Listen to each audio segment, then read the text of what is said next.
July 19ರಲ್ಲಿ ಒಂದು post ಮಾಡಿರ್ತೀನಿ. ಇನ್ನೂ SIT ಕೂಡ ರಚನೆ ಆಗಿರೋದಿಲ್ಲ. ಈ ಪೋಸ್ಟನ್ನು ಇವಾಗ ಡಿಲೀಟ್ ಮಾಡ್ತೀನಿ. ಯಾಕೆ ಡಿಲೀಟ್ ಮಾಡ್ತೀನಿ ಅಂತಲೂ ಕೂಡ ಕಾರಣ ಹೇಳ್ತೀನಿ. ಇಲ್ಲಿ ಬರೆದಿರೋ ಅಂಥದ್ದು ವಿಚಾರ ಇಷ್ಟೇ: ಮುಸಲ್ಮಾನ್ ಬಾಂಧವರೇ, ಧರ್ಮಸ್ಥಳ ಪ್ರಕರಣ ನೀವೆಲ್ಲ ನೋಡಿದ್ದೀರಾ. ನೆಕ್ಸ್ಟ್ ಯಾವನೇ ನಕಲಿ ಹಿಂದೂ ಹೋರಾಟಗಾರ ಲೀಡರ್ಗಳು ನಾನು ಹಾಗೆ ಹೀಗೆ ಅಂತ ಕೋಮುವಾದ ಸೃಷ್ಟಿ ಮಾಡಿದರೆ ನೀವೆಲ್ಲ ಕೇಳಿ ಧರ್ಮಸ್ಥಳದಲ್ಲಿ ಆಗಿರೋ ಪ್ರಕರಣದ ಹೆಣ್ಣು ಮಕ್ಕಳಿಗೆ ನ್ಯಾಯ ಕೊಡಿಸಿ ಬನ್ರೋ ಎಂದು ಹೇಳಿ ಬಿಲ್ಡಪ್ ಬದುಕಿಯಲ್ಲಿ ಇರೋರಿಗೆ ತುಂಬ ಬೇಸರದಿಂದ ಈ ಪೋಸ್ಟ್ ಹಾಕುತ್ತಿದ್ದೀನಿ ಅಂತ ಹೇಳಿ ಬರೆದಿದ್ದೆ. ಈಗ ಯಾಕೆ ಇದನ್ನು ಡಿಲೀಟ್ ಮಾಡ್ತಿದ್ದೀನಿ ಅಂತಲೂ ಕೂಡ ಕಾರಣ ಹೇಳ್ತೀನಿ. ಯಾಕೆ ಇದನ್ನು ಡಿಲೀಟ್ ಮಾಡ್ತೀನಿ ಅಂದರೆ, ಡಿಲೀಟ್ ಮಾಡಿಬಿಡ್ತೀನಿ, ಆಮೇಲೆ ಕಾರಣ ಹೇಳ್ತೀನಿ. ಇದನ್ನು ಕೇಳಿಸ್ಕೊಳ್ಳಿ.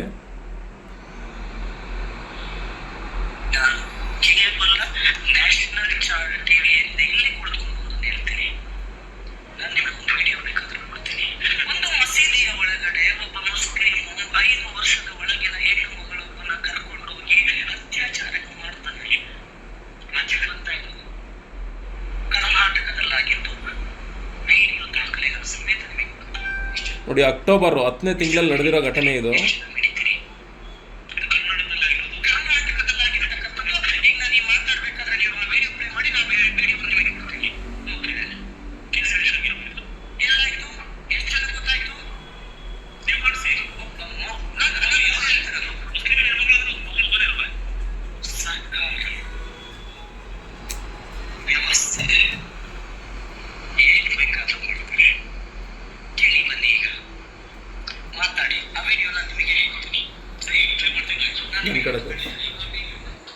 ನೋಡಿ, ಈ ಘಟನೆ ನಡೆದಿರೋದು 10ನೇ ತಿಂಗಳು 2025,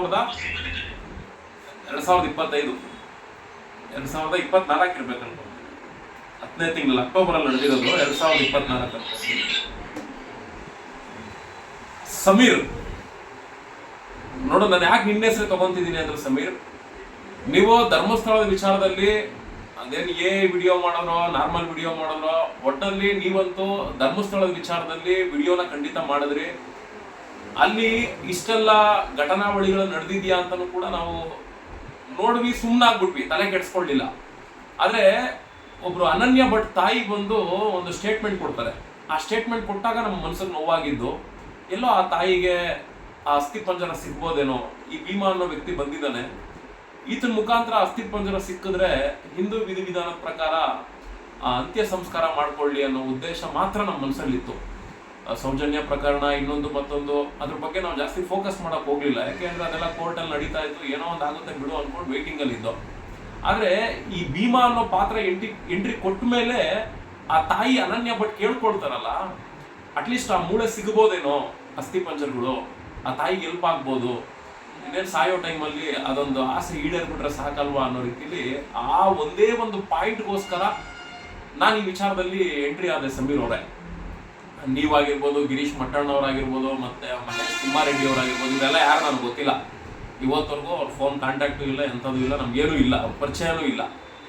ಆದರೆ ನಿಮ್ಮ ಒಂದು ವಿಡಿಯೋ ನೀವು ಹೇಳ್ತೀರಲ್ಲ, ಶಿವತಾಂಡವ ಇವಾಗ ಶುರು ಅನ್ನೋ ರೀತಿಯಲ್ಲಿ, ಖಂಡಿತ ಅದು ಯಾವುದನ್ನು ಕೂಡ ನಾವು ವಿರೋಧ ವ್ಯಕ್ತಪಡಿಸ್ತಿಲ್ಲ. ಅದಕ್ಕೇನು ಬದಲಾವಣೆ ಆಗಬೇಕೋ ಅದು SIT ಟೀಮ್ ರಚನೆ ಆಗಿದೆ, ಕೆಲಸ ಮಾಡ್ತಾ ಇದೆ. ನಾನು ಈ ವಿಡಿಯೋ ತೋರಿಸಿದ್ದಿಷ್ಟೇ ಸಮೀರ್ ಅವರೇ. ಈಗೇನು ನೀವು ಈ ನ್ಯಾಷನಲ್ TV ಅನ್ನೋ ಒಂದು ವಿಚಾರದಲ್ಲಿ ಯೂಟ್ಯೂಬಲ್ಲಿ ನೋಡಿರ್ತೀರಾ ನೋಡಿ, ಅಲ್ಲಿ ಮಾತಾಡಿರುವಂಥದ್ದು ನಿಮಗೂ ಕೂಡ ಸಿಗುತ್ತೆ, ಆ ಚಾನಲ್ ಹೋಗಿ ಚೆಕ್ ಮಾಡಿಕೊಂಡ್ರೆ. ನೋಡಿ, ಆ ಘಟನೆ ಮಸೀದಿಯಲ್ಲಿ ನಡೆದಿರುವಂಥದ್ದು, ಒಂದು ಸಣ್ಣ ಹೆಣ್ಣು ಮಗು ಮೇಲೆ ಈ ಘಟನೆ ನಡೆದಿರೋದು. ನೀವು ಮಾಡ್ಬೇಕಾಗಿರೋದು ಇಷ್ಟೇ ಸಮೀರ್ ದೂತ ಅವರೇ, ಈ ಕುಟುಂಬದವ್ರು ಯಾರಿದ್ದಾರೆ ಅವ್ರನ್ನ ನೀವು ಭೇಟಿ ಮಾಡಬೇಕು. ಈ ಘಟನೆ ವಿಚಾರ ಏನು ಅನ್ನೋದು ಗೊತ್ತಾಗಬೇಕು. ಈ ಘಟನೆಯಲ್ಲಿ ಆ ಕೃತ್ಯ ಮಾಡಿರುವಂಥದ್ದು ಮಾಡಿರೋದು ನಿಜನೇ ಆಗಿದ್ರೆ ಇದ್ರ ಬಗ್ಗೆ ನೀವು ವಿಡಿಯೋ ಮಾಡಬೇಕು, ಖಂಡಿತ ನೀವು ಮಾಡಲೇಬೇಕು. ನೀವು ಇದು ಮಾಡೋದ್ರಿಂದ ಆ ಹೆಣ್ಮಗುಗೆ ನೋಡಿ, ಹಿಂದೆ ಏನೇನೋ ನಡೆದಿದೆಯೋ ಅದೆಲ್ಲ ನಮಗೆ ಬೇಕಾಗಿಲ್ಲ. ಯಾವ್ಯಾವುದೋ ವಿಚಾರದಲ್ಲಿ ಮುಸಲ್ಮಾನ್ ವರ್ಗದಲ್ಲೋ ಇಲ್ಲ ಹಿಂದೂ ವರ್ಗದಲ್ಲೋ ಇನ್ನೊಂದು ವರ್ಗದಲ್ಲೋ ಏನಾಗಿದೆಯೋ ಅದು ನನಗೆ ಬೇಡ. ನಾನು ಇದನ್ನ ನೋಡ್ತಾ ಇದ್ದೀನಿ. ಈಗ ನೆನ್ನೆನೋ ಮೊನ್ನೆನೋ ಅಪ್ಲೋಡ್ ಆಗಿರೋದು, ಇವಾಗ ನೋಡಿದೆ, ಯಾರೋ ಲಿಂಕ್ ಕಳಿಸಿದ್ರು. ಹಂಗಾಗಿ ನಾನು ಸಮೀರ್ MD ಅವ್ರ ಹತ್ರನೇ ನಾನು ಇದನ್ನು ಕೇಳಬೇಕು. ಖಂಡಿತ ನೀವು ಈ ವಿಚಾರದಲ್ಲಿ ಅವರ ಫ್ಯಾಮಿಲಿನ ಫಸ್ಟ್ ಭೇಟಿ ಮಾಡಿ, ಆ ಚಿಕ್ಕ ಮಗು ಫ್ಯಾಮಿಲಿನ ಭೇಟಿ ಮಾಡಿ, ಆ ಕೃತ್ಯ ನಡೆದಿದ್ದೇ ನಿಜ ಆದ್ರೆ ಇದ್ರ ಬಗ್ಗೆ ನೀವು ವಿಡಿಯೋ ಮಾಡಿ ಯಾವ ರೀತಿಯಲ್ಲಿ ನೀವು ಯೂಟ್ಯೂಬಲ್ಲಿ ಅಪ್ಲೋಡ್ ಮಾಡಿದ್ರೆ ಅದೇ ರೀತಿಯಲ್ಲೇ ಯೂಟ್ಯೂಬಲ್ಲಿ ಅಪ್ಲೋಡ್ ಮಾಡುವಂತ ಕೆಲಸ ಮಾಡಿ. ಪಾಪ ಹೆಣ್ಮಗುಗೆ ನ್ಯಾಯ ಸಿಗಬೇಕು, ಮತ್ತೆ ಆ ರೀತಿಲಿ ಏನ್ ಕೃತ್ಯ ಮಾಡಿದಾನೆ ಅಂತವನ್ಗೆ ತಕ್ಕ ಶಾಸ್ತಿ ಆಗಬೇಕು.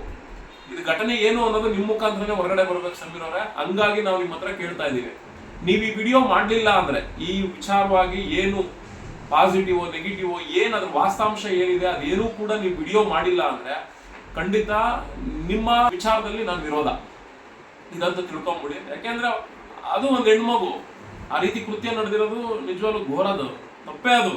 ಅದರಲ್ಲೂ ನೀವು ನಮಾಜ್ ಮಾಡುವಂತ ಮಸೀದಿಯಲ್ಲಿ ಆ ಕೃತ್ಯ ಮಾಡಿದ್ದಾನೆ. ಹಾಗೆ ನೀವು ಆ ವಿಡಿಯೋ ಮಾಡಿ, ದಯವಿಟ್ಟು ಮಾಡಿ. ಹಾಗೆ ಇನ್ನೊಂದು ಯಾವುದೋ ರೀಲ್ಸ್ ಅಲ್ಲಿ ನೋಡ್ತಾ ಇದೆ, ಮಹೇಶ್ ತಿಮ್ಮಾರೋಡಿ ಅವರ ಅಕೌಂಟ್ಗೆ ಲಕ್ಷಾಂತರ ರೂಪಾಯಿ ದುಡ್ಡು ಬಂದಿದೆ, ಅದಕ್ಕೆ ನೀವು ಏನ್ ಹೇಳ್ತೀರಾ ಅನ್ನೋ ರೀತಿ ಅವ್ನು ಯಾರೋ ಒಬ್ಬ ವಿಡಿಯೋ ಮಾಡಿ ಹಾಕಿದ್ದ. ನಾನು ಆತನಿಗೂ ಹೋಗಲ್ಲ ಕಾಮೆಂಟ್ ಹಾಕ್ತೆ, ನೀನು ಈ ವಿಡಿಯೋ ಮಾಡೋದ್ರಿಂದ ಏನೂ ಪ್ರಯೋಜನ ಇಲ್ಲಪ್ಪ. ನೀವೆಲ್ಲ ಯಾರು ಈ ರೀತಿ ಪ್ರಶ್ನೆ ಮಾಡಿ ಕೇಳ್ತಿದ್ದೀರಾ, ಡೈರೆಕ್ಟ್ ಆಗಿ ಅವ್ರನ್ನ ಹೋಗಿ ನೇರವಾಗಿ ಭೇಟಿ ಮಾಡಿ. ಅದೇನೋ ನಿಮ್ಮ ಹತ್ರ ದಾಖಲೆ ಇದೆಯಲ್ಲ, ಅಕೌಂಟ್ ಟ್ರಾನ್ಸಾಕ್ಷನ್ ನಡೆದಿರೋದು, ಇದು ಎಲ್ಲಿಂದ ಬಂತು, ಹೇಗೆ ಬಂತು ಅನ್ನೋ ರೀತಿಲಿ ನೇರವಾಗಿ ಕೇಳಿ. ಅವ್ರ ಮುಂದೆನೇ ಹೋಗಿ ನಿಂತ್ಕೊಂಡು ಇದೇ ಸೋಷಿಯಲ್ ಮೀಡಿಯಾ ಮುಖಾಂತರ ಲೈವ್ಗಳು ಮಾಡಿ ಅಂತಲೂ ಕೂಡ ಅಲ್ಲಿ ಹಾಕಿದ್ದೀನಿ.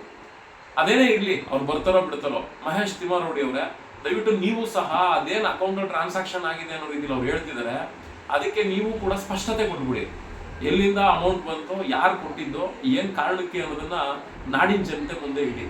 ನಾನು ನಿಮ್ಮಗಳ ವಿರುದ್ಧ ಮಾತಾಡ್ತಿದ್ದೀನಿ ಅಂತಲ್ಲ, ಮತ್ತೆ ಈ ವಿಡಿಯೋನ ನೋಡ್ಬಿಟ್ಟು ಅವ್ರ ಪರ ನಿಂತ್ಕೊಂಡು ಮಾತಾಡ್ತಿದ್ದೀವಿ ಅಂತ ಅಲ್ಲ. ನಮ್ಮ ಪ್ರಿನ್ಸಿಪಾಲ್ ಇರೋದು ಇಷ್ಟೇ, ಈ ರೀತಿ ಘಟನಾವಳಿಗಳು ನಡೆದಾಗ ಕ್ಲಾರಿಟಿ ಅನ್ನೋದು ನಮಗೆ ಬೇಕು. ಅದು ಧರ್ಮಸ್ಥಳದ ವಿಚಾರಣೆ ಪ್ರಕರಣದ್ದೇ ಆಗಿರ್ಲಿ, ಅಥವಾ ಇದ್ರದೇ ಆಗಿರ್ಲಿ, ಅಥವಾ ನಿಮ್ಗೇನೋ ಅಮೌಂಟ್ ಟ್ರಾನ್ಸಾಕ್ಷನ್ ಆಗಿರೋದೇ ಆಗಿರ್ಲಿ, ಒಂದು ಕ್ಲಾರಿಟಿ ಸಿಕ್ಕಿದ್ರೆ ನಮಗೂ ಕೂಡ ಇದ್ರಲ್ಲಿ ಕ್ಲಾರಿಟಿ ಹಿಂಗಿದೆಯಪ್ಪ ಅನ್ನೋ ತಿಳ್ಕೊಳ್ಳೋದಕ್ಕೆ ಅನುಕೂಲ ಆಗ್ತದೆ. ಸಮೀರ್ ದೂತ ಅವರೇ, ನೀವು ಈ ವಿಡಿಯೋನ ಮಾಡಬೇಕು. ಮತ್ತೆ ಮಹೇಶ್ ತಿಮ್ಮಾರೋಡಿ ಅವರೇ, ನೀವು ಕೂಡ ದಯವಿಟ್ಟು ಅದೇನು ಅಕೌಂಟ್ ಟ್ರಾನ್ಸಾಕ್ಷನ್ ಆಗಿದೆ ಅಂತ ಅವ್ರು ತೋರಿಸ್ತಾ ಇದ್ದಾರೆ, ಅದು ಯಾವ ಬ್ಯಾಂಕ್ದು ಏನೋ ಗೊತ್ತಿಲ್ಲ, ಅದಕ್ಕೂ ಕೂಡ ನೀವು ಸ್ಪಷ್ಟತೆ ಕೊಡಿ ಅಂತ ನಾನು ಕೂಡ ಈ ಸೋಷಿಯಲ್ ಮೀಡಿಯಾ ಮುಖಾಂತರ ನಿಮ್ಮನ್ನು ಕೇಳ್ತಾ ಇದ್ದೀನಿ. ನಾನು ನಿಮ್ಮ ವಿರುದ್ಧ ಮಾತಾಡ್ತಿದ್ದೀನಿ, ಯಾರೋ ಇನ್ನೊಬ್ರು ಎತ್ತಿ ಕೊಟ್ಬಿಟ್ಟು ಅವ್ರು ಅದು ಇದು, ದಯವಿಟ್ಟು ಆ ಥರ ಸಣ್ಣತನದಲ್ಲಿ ಯಾರು ಯೋಚನೆ ಮಾಡೋಕೆ ಹೋಗ್ಬಿಡಿ. ಎಸ್ಪೆಷಲಿ ನೀವುಗಳು. ನನಗೆ ಇಲ್ಲಿ ನಡೆದಿರುವಂಥ ವಿದ್ಯಮಾನನ ಆಧರಿಸಿ ನಿಮ್ಗಳ ಹತ್ರ ಮಾತಾಡ್ತಾ ಇದ್ದೀನಿ ಅಷ್ಟೇ. ಅನ್ಯಾಯ ನಡೆದಿರುವಂಥ ಅನ್ಯಾಯನ ಇಲ್ಲಿ ಯಾವ ರೀತಿ ಧ್ವನಿ ಎತ್ತಿದ್ದೀರಿ, ಈ ವಿಚಾರದಲ್ಲೂ ದಯವಿಟ್ಟು ಧ್ವನಿ ಎತ್ತಿ. ಯಾಕೆಂದ್ರೆ ಅವನು ಕೇಳ್ತಾನೆ ನೋಡಿ, ಪುನೀತ್ ಅಲ್ಲಿ ಕೇಳ್ತಾನೆ, ಮಾತಾಡಿ ಇದ್ರ ಬಗ್ಗೆ ಧ್ವನಿ ಎತ್ತು ಅನ್ನೋ ರೀತಿ. ತಪ್ಪೇನಿದೆ, ಎತ್ತಿ ನೋಡೋಣ. ನ್ಯಾಯ ಸಿಕ್ಕಿದ್ರೆ ಆ ಹೆಣ್ಮಗು ನ್ಯಾಯ ಸಿಗ್ಲಿ, ಆತ ಯಾರ ಕೃತ್ಯ ಮಾಡಿದ್ದಾನೆ ಆ ಪಾಪಿಗೆ ಶಿಕ್ಷೆ ಆಗ್ಲಿ. ಆ ರೀತಿ ಏನು ನಡೆದಿಲ್ವಾ ಅಂತದೇನು ಇಲ್ಲ ಅಂದ್ರೂ ಕೂಡ ಒಂದು ಸ್ಪಷ್ಟತೆ ಆಚೆಗೆ ಬರ್ತದೆ. ದಯವಿಟ್ಟು ಮಾಡಬೇಕು. ಅದಕ್ಕೋಸ್ಕರ ಯಾಕೆಂದ್ರೆ ನಾನೆಲ್ಲೋ ನಮ್ಮ ಧರ್ಮಸ್ಥಳದ ವಿಚಾರದಲ್ಲಿ ಎಲ್ಲರೂ ಧ್ವನಿ ಎತ್ತಬೇಕಲ್ಲ, ಯಾಕೆ ಎತ್ತಿಲ್ಲ ಅನ್ನೋ ಬೇಸರದಲ್ಲ ಪೋಸ್ಟನ್ನ ಬರದೆ. ಅದು ಬರೆದ್ಮೇಲೆ ನಮಗೊಬ್ರು ಆತ್ಮೀಯ ಸ್ನೇಹಿತರಿದ್ರು, ಅವ್ರು ಫೋನ್ ಮಾಡ್ತಾರೆ ನನಗೆ, ಅವ್ರಿಗೂ ನನಗೂ ಅರ್ಧ ಗಂಟೆ ಮಾತುಕತೆ ನಡೀತದೆ. ಅದನ್ನ ಡಿಲೀಟ್ ಮಾಡುವಂತ ಅವಾಗಲೇ ಹೇಳಿರ್ತಾರೆ, ನಾನು ಮಾಡಲ್ಲ ಅಂದಿರ್ತೀನಿ. ಆದ್ರೆ ಆ ಒಂದು ಮಸೀದಿಲಿ ಆ ಘಟನೆ ನಡೆದಿರೋದನ್ನೆಲ್ಲ ನೋಡಿದ ಮೇಲೂ ಕೂಡ ಅದ್ರ ಬಗ್ಗೆ ಯಾರು ಮಾತಾಡ್ತಿಲ್ಲ ಅಂದಾಗ ನಿಮ್ ಬಗ್ಗೆ ನಾನು ಹಂಗಲ್ಲಿ ಬರ್ದಾಕೋದ್ರಿಂದ ಏನು ಉಪಯೋಗ ಇಲ್ಲ ಅನ್ನಿಸ್ತು. ಹಂಗಾಗಿ ಅದನ್ನ ಡಿಲೀಟ್ ಮಾಡಿದೆ ಅಷ್ಟೇ. ಅದಕ್ಕೆ ಬಲವಾದ ಕಾರಣ ಇವಾಗ ನಾನು ಕೊಡ್ತಾ ಇದ್ದೀನಿ, ಡಿಲೀಟ್ ಮಾಡಿದ್ದೀನಿ. ಧನ್ಯವಾದ.